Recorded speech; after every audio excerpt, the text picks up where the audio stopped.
Pokemon Brilliant Diamond and Shining Pearl bring back the love of Pokemon from a generation that left its mark on my soul as a wee young lad.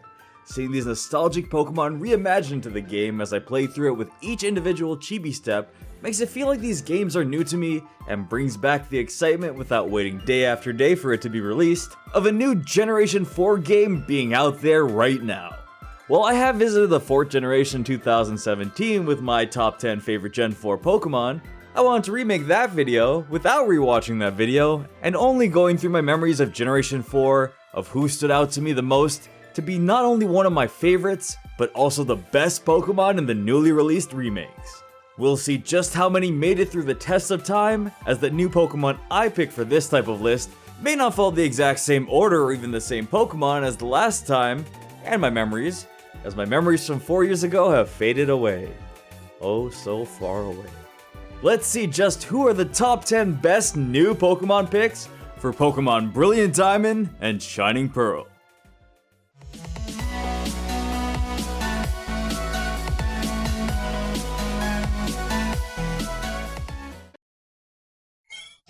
Number 10. Bronzong.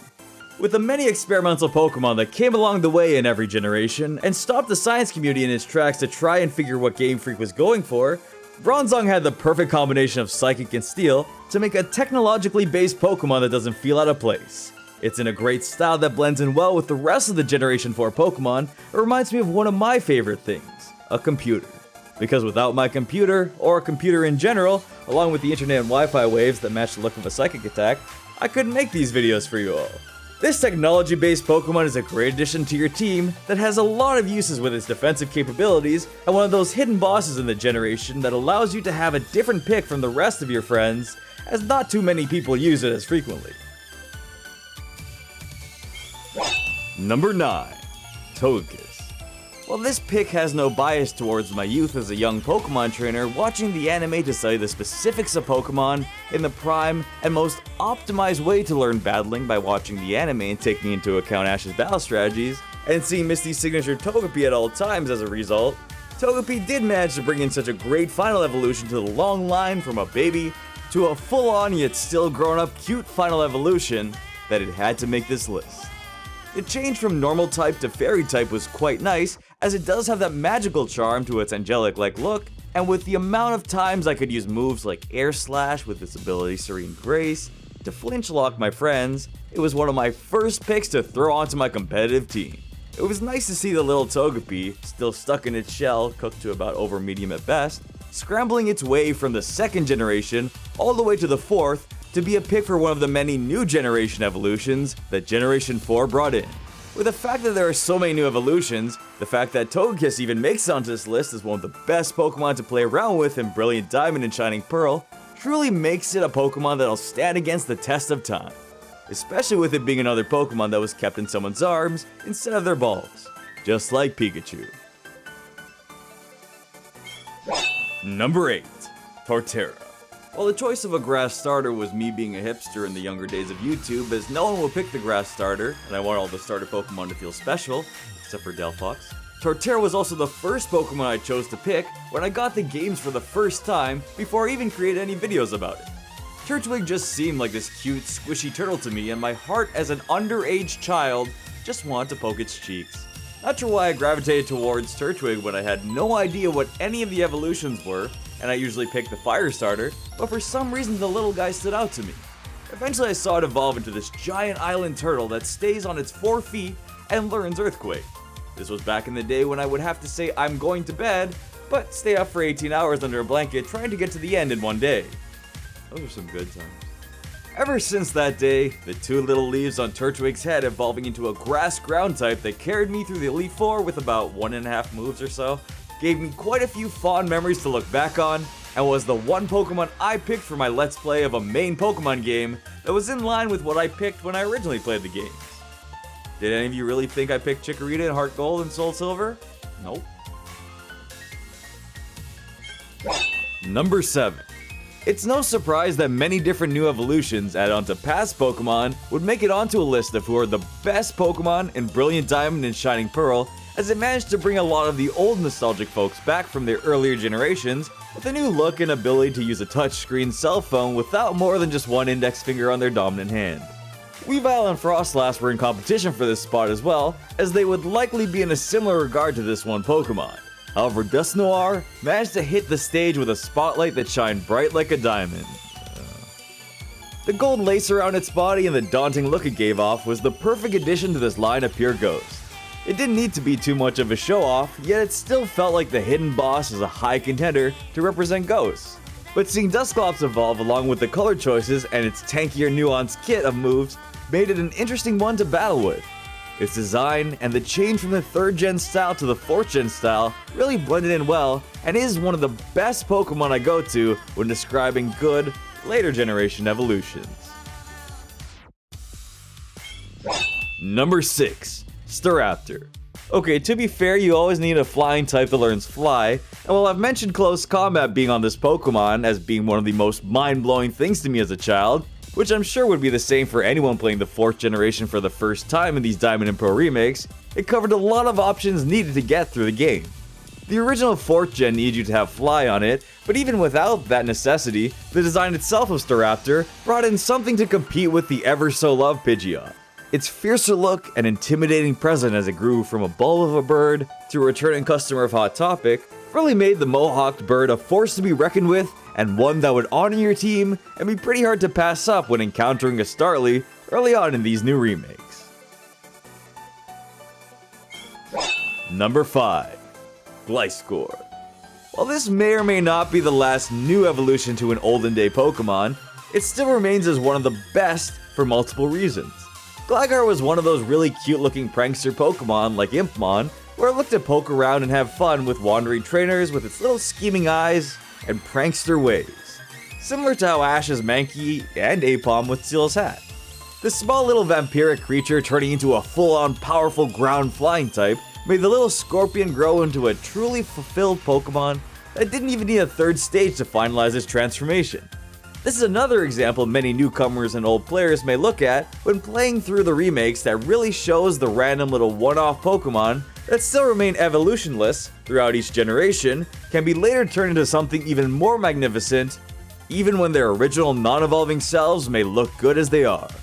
Also, Gliscor can use Earthquake while flying, that's pretty nuts. Number 4. Inferno.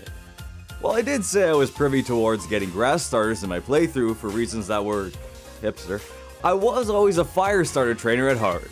Unless you could get Pikachu, then I was a Pikachu trainer. While I've never been the biggest fan of monkeys due to some of my friend circles, Infernape did manage to bring the fire fighting type in starter Pokemon to the near pinnacle it could be, and then they made Emboar.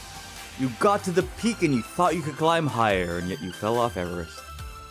Infernape was always my favorite of the trinity of fire starter Pokemon, and had such a great design to show it off. The martial artist look with the hair that was set ablaze by choosing at least the senior director at a salon and not the junior or an intern made it just so special to look at. There was also absolutely no Generation 4 fire types in the entire game, so if you were trying to have one on your team, it was almost certain that you should pick Chimchar up for the sake of getting that out of the way. Who did you have back then? Magmortar? A trade evolution Pokemon? Heatran? An endgame Pokemon? While the new remakes have updated the Pokédex so you're not only left with Rapidash as your other option, the amount of Generation 4 fire Pokemon remains the same. And if it wasn't for this lean firefighting machine, it would be rather hard to figure out who else could have been Flint's signature Pokemon. Number 3. Gallade.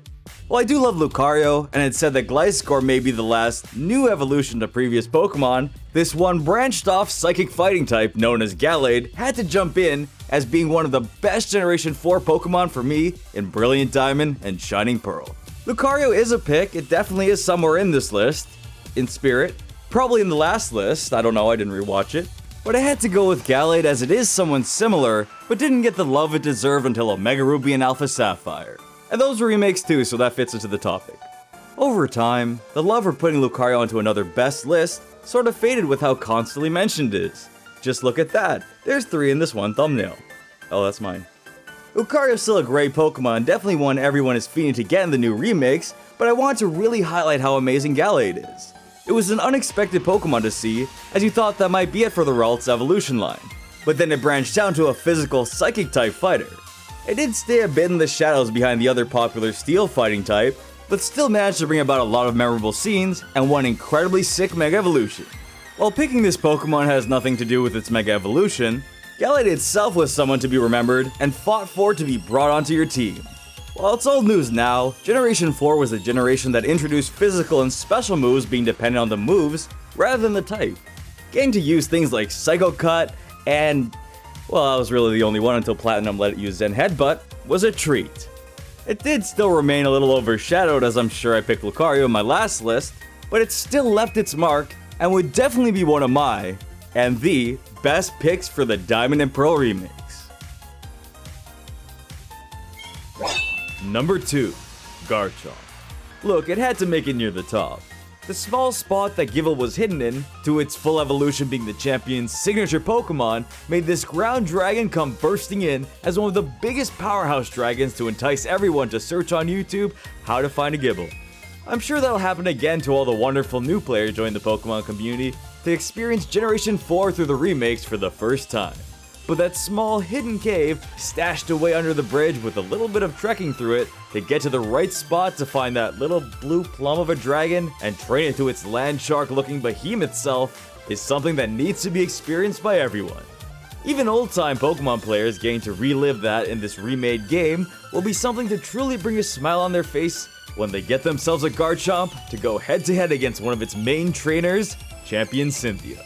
The multitude of moves Garchomp learns with its physical prowess that gets added bonuses from its typing like Dragon Claw and Earthquake of course, really make it one of the dragons that you just had to have on your team, and one that looks so intimidating, it may as well have taken that ability away from Salamence.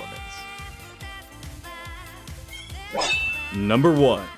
While it might be a bit hard to do a Let's Play while catching 2 Pokemon right at the beginning, because the viewers watching won't be as excited to see you catch Pokemon just one episode apart from the other, which is why they space out Ash's catches in the entire anime, it was just not possible to leave Shinx alone in the grass, even when someone like Starly was nearby as well. Luxray has to be my favorite Generation 4 Pokemon to have on my team, and with Generation 4 being one of my favorite generations for the great times I had during these games, this number 1 is even more number 1 than other number 1s. Fluffy 4-legged Pokemon like Growlithe and Luxray always made me smile with joy when I got to see them evolve into their final evolution. Just getting to see them progress when they evolved, training them on your journey, it's something for me that I'm sure a lot of fans would love to do in these remakes once again. The biggest difference, and the one that does help Luxray give you a more adventurous feeling throughout your journey, is that it's both a 3-stage Pokemon and a Pokemon that evolves by level.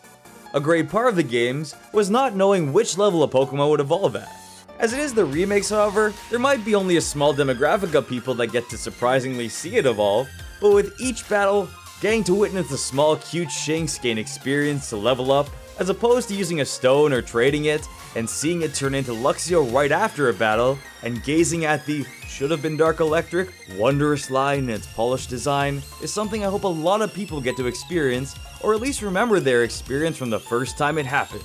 Hopefully these same feelings get to be felt in these remakes, with such a nostalgic generation and journey throughout the Sinnoh region.